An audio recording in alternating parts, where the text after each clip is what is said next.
What is going on, guys? I am Bruce Wannabe, and this is my first tutorial, but I'm going to call it a kick technique breakdown.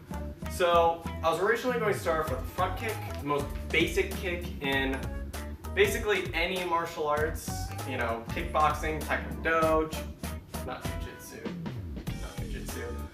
But instead, I decided to do the most universal kick, basically, the roundhouse kick. I learned roundhouse kick way before I properly learned how to front kick. Front kick was always just kind of like pick your leg up and kick, which there's a lot more to it, but the roundhouse kick is a very intricate but basic kick. So let's get right into it. Roundhouse kick, we're going to be starting from the bottom to the top.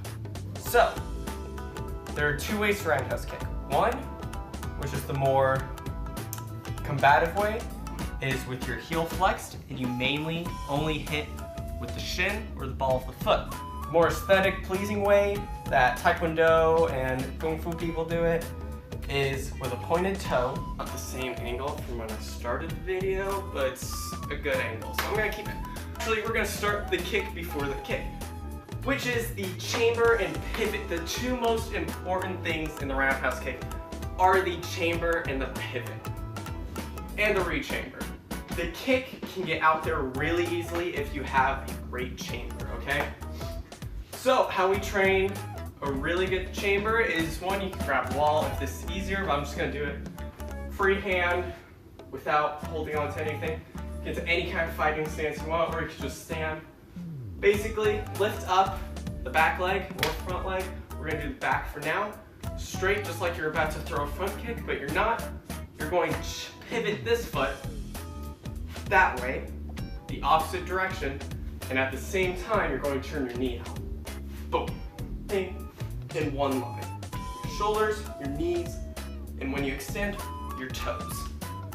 And the re-chamber. The re-chamber should go out, back. Same way it was when you chambered, okay? That's the roundhouse kick. So now that you have that, we can move on to actually speeding up the kick. Now that you have those 4 points, the chamber, pivot, kick, re-chamber, now we can take it to only 3 points, all right? Up, all right, we're going up, pivot, 1. Up and pivot, 1, kick 2, re-chamber 3.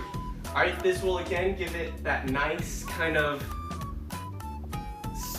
knife look when it comes out. It'll be a lot straighter. That'll make the kick pop out faster. Once you figure out, oh, I can turn that into 1. Now that you're speeding it up, maybe you're like, I'm not that flexible. This kind of hurts, all right? So there's 2 ways to get the roundhouse kick real easy, real clean. That's to stretch or to kick a lot, all right? Kicking a lot obviously will stretch you, either straight kicks, sides, or just roundhouse kicks. Roundhouse kicks will obviously improve your roundhouse. But a few good stretches are going to be splits, center splits, and one of my favorites I'll show you right now. So how I got my flexibility and how I got my splits is really simple. It's doing 3 stretches before I train. Every time I train, I do these 3 stretches, all right? Well, warm-ups obviously, and then I stretch. Is to get either something you can put your foot on, you can use your treadmill, you can use a table, you can use a chair, you can use your own ground. And I can show that in a separate tutorial, which is, again, another great stretch. But for now, get a wall, get a table, get anything you can prop your foot on, okay? Not too high, not too low, at least to warm up. You can point your toes, flex them either way, and then just reach down, okay? That will stretch all of the muscles that are kicking, then turn to the side, reach, then turn your foot, pivot your back foot to the opposite wall like your roundhouse kick, and reach. That simple, okay? These are some of the best stretches. I recommend them to everyone who wants to get flexible, because yeah, splits are nice, center splits are nice, but this is the prerequisite to it all, and I love these stretches. So I highly recommend these. Last little bit is why the roundhouse kick before any other kick, before the side kick, before the front kick, before any of those, and that's because roundhouse kicks are in everything.